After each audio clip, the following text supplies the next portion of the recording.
বিএনপির বিপ্লবী মহাসচিব সাবেক মন্ত্রী মির্জা ফখরুল ইসলাম আলমগীর এ পর্যায়ে বক্তব্য রাখবেন।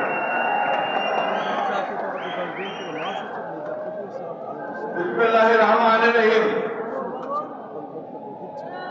আজ আমাদের একদিকে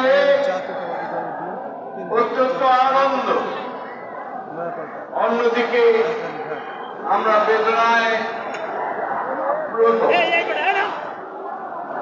বেদনা এই জন্যই যে আমরা দীর্ঘ 16 বছর এই ফ্যাসিস্ট হাসিনার বিরুদ্ধে সংগ্রাম করে লড়াই করতে গিয়ে আমাদের বহু ভাইকে হারিয়েছি, আমাদের বহু ভাই শহীদ হয়েছে, গুম হয়েছে, খুন হয়েছে, 60 লক্ষ মানুষের মধ্যে মিথ্যা মামলা দিয়েছে। আমাদের প্রাণপ্রিয় নেত্রী, এই দেশের গণতন্ত্রের আকর্ষণ নেত্রী, দেশনেত্রী বেগম খালেদা জিয়াকে অন্যায়ভাবে সাজা দিয়ে কারাগারে 6 বছর আটক করে রাখা হয়েছিল। আমাদের নেতা, যে নেতা আমাদেরকে নেতৃত্ব দিচ্ছেন, আমাদেরকে স্বপ্ন দেখাচ্ছেন নতুন বাংলাদেশের, যিনি আমাদের 31 দফা কর্মসূচি দিয়ে গোটা জাতিকে সামনের দিকে এগিয়ে চলবার কাজ শুরু করেছেন, সেই নেতাকে মিথ্যা মামলা দিয়ে নির্বাসিত করে রেখেছিল। বন্ধুগণ, আমাদের আনন্দের কথা হচ্ছে যে আমরা এত কিছুর পরেও দমে না গিয়ে আমাদের দেশের খালেদা জিয়ার নেতৃত্বে পরবর্তীকালে আমাদের নেতা জনাব তারেক রহমানের নেতৃত্বে আমরা আন্দোলন করেছি, আমরা কারাভোগ করেছি, নির্যাতিত নিপীড়িত হয়েছি, কখনো মাথা নত করিনি, আমরা লড়াই করেছি, সামনের দিকে গেছি। বন্ধুগণ, আমি আজকে আমাদের সেই সব শহীদ যারা এই দীর্ঘ 15 বছরে এবং জুলাই আগস্ট মাসে যারা প্রাণ দিয়েছেন, শহীদ হয়েছেন, তাদের জানাচ্ছি। আমাদের এই সব আহত ভাইদেরকে যারা আহত হয়েছেন, বন্ধু হয়েছেন, চোখ হারিয়েছেন, তাদের প্রতি সহানুভূতি জানাচ্ছি এবং আশা করছি যে তারা আমাদের সরকার তাদের সুচিকিৎসার ব্যবস্থা করবে। আমি বক্তব্য দীর্ঘ করব না।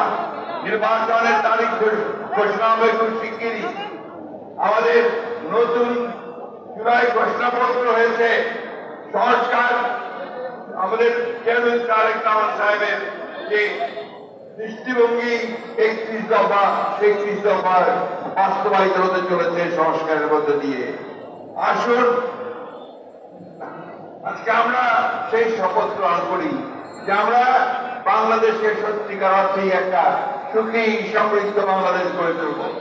স্বাধীনতার ঘোষক শহীদ প্রেসিডেন্ট জিয়ার আমাদের যে স্বপ্ন ছিল সমৃদ্ধ বাংলাদেশ, আমাদের দেশনেত্রী বেগম খালেদা জিয়ার যে আপসহীন নেতৃত্বের মধ্য দিয়ে যে গণতন্ত্রকে আমি রক্ষা করেছিলাম, আজকে আমাদের নেতা জনাব তারেক রহমানের নেতৃত্বে আমরা সেই গণতন্ত্রকে উদ্ধার করব, আমরা সমৃদ্ধ বাংলাদেশ নির্মাণ করব, সাম্য মানবিক মূল্যবোধ ও মর্যাদার একটি দেশ, একটা রাষ্ট্র আমরা তৈরি করব, বিশ্বের দরবারে আমরা মাথা উঁচু করে দাঁড়াবো।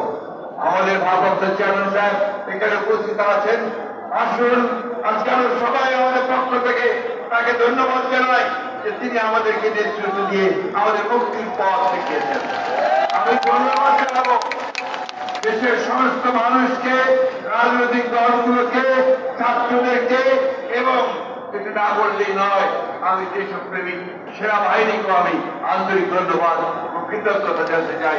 তাদের সহযোগিতায় আমরা এই বিজয় অর্জন করতে পেরেছি। এই কথা বলে আমি আবার চেয়ারম্যানকে অনুরোধ করবো যে এই জনতার উদ্দেশ্যে তিনি কথা বলবেন এবং তিনি আজকে র্যালির উদ্বোধন করবেন। আসসালামু আলাইকুম ওয়া রাহমাতুল্লাহি ওয়া বারাকাতুহু।